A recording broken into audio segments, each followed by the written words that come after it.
Fresh fruits and vegetables pack vitamins, minerals, and antioxidants.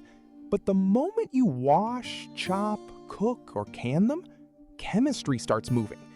What actually survives on your plate? On your plate, vitamin C is the fragile one. Heat and water strip it fast. But heat also unlocks lycopene in tomatoes by breaking cell walls. So survival is not one answer. It is a trade-off.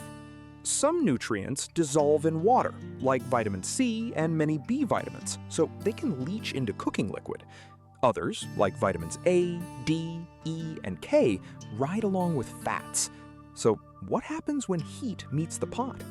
When heat meets the pot, steam beats a rolling boil for greens. Less water means less leaching. And gentle cooking can make some minerals easier to absorb, so raw is not automatically best. Freezing locks in much of what you picked. Canning trades some vitamins for safety. Steaming beats a long boil.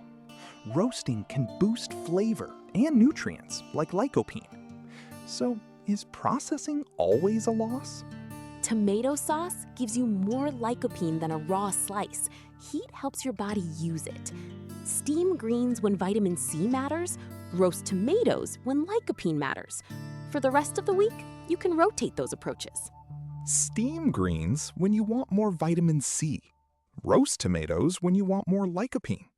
Keep some vegetables raw, too. Spreading those choices across the week is enough.